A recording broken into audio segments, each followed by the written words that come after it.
Hi, everybody, and welcome to Lovefraud Live. I have an important topic tonight. I hear from many Lovefraud readers who are confused about whether they're dealing with someone who has a personality disorder. Perhaps the person isn't violent or isn't even mean, or perhaps the person hasn't taken money from them. So they ask, is he a sociopath? Is she a psychopath? I'm Donna Andersen, author of Lovefraud.com, and tonight I'm going to explain why psychopaths range from sleazy to serial killer. This is a live streaming show, and I'll answer your questions at the end of this presentation. So please send them as we go along. So, the first thing to understand is that sociopaths are not all the same. All of these personality disorders encompass a cluster of traits and behaviors, but any particular individual can have any of the traits and behaviors to greater or lesser degrees. Therefore, some sociopaths are definitely worse than others. And that's why I say they range from sleazy to serial killer. Making matters even more complicated, mental health professionals do not agree on what to call these disordered individuals or how they should be diagnosed.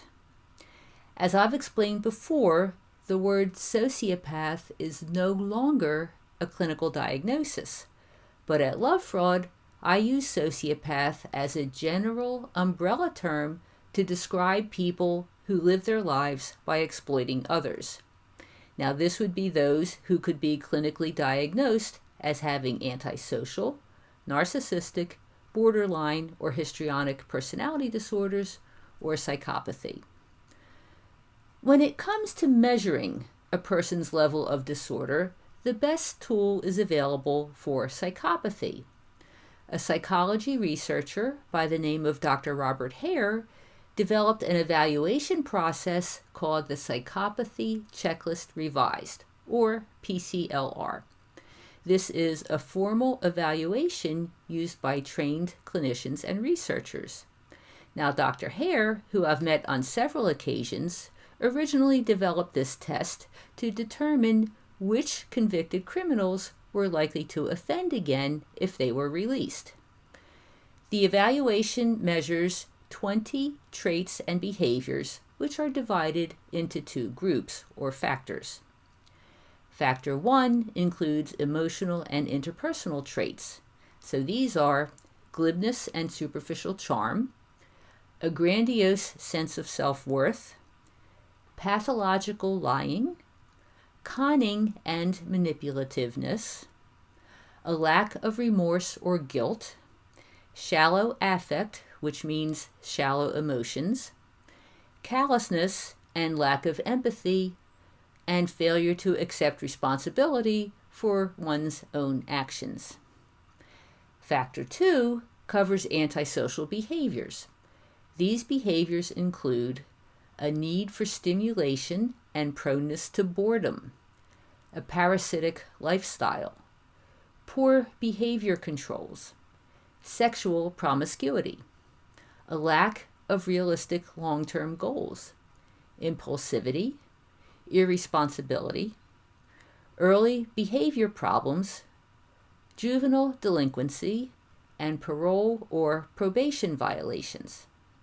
Now, in addition, there are two traits that don't quite fit into either of these factors, and they are committing a wide variety of crimes and having many short-term marital relationships.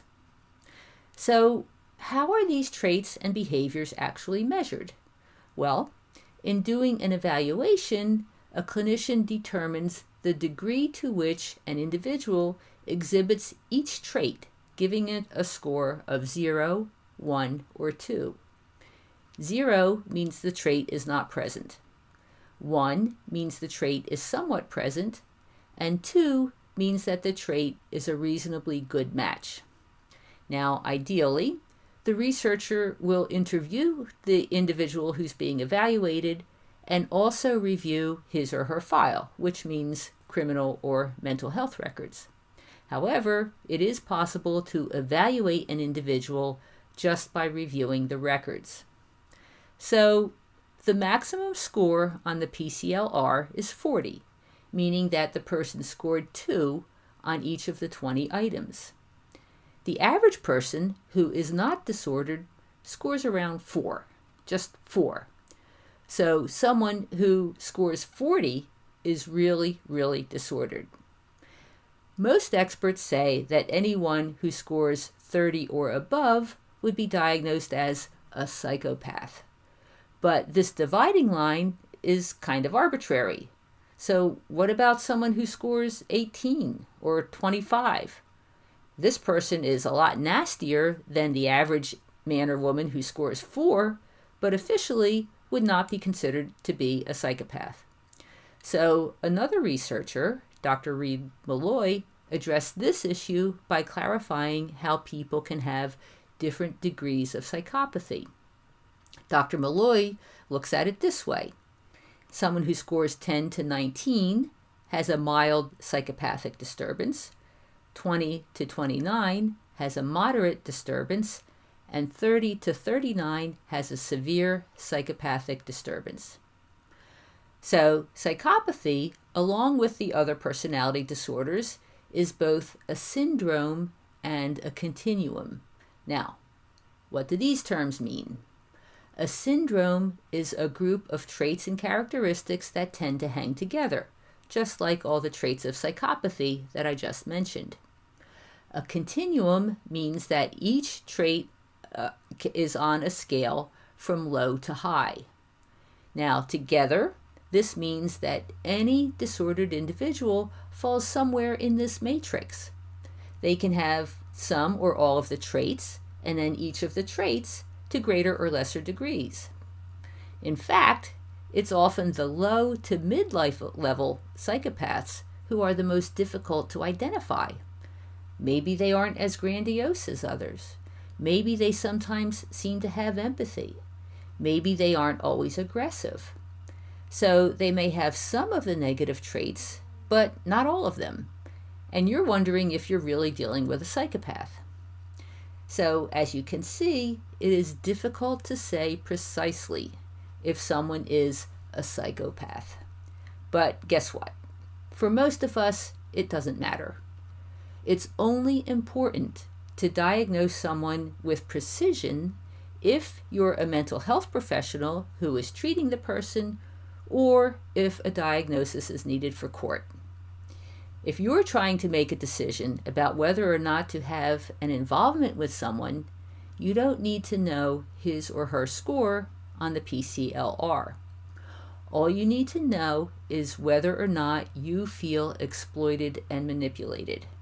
And if you do, then you should put the person out of your life.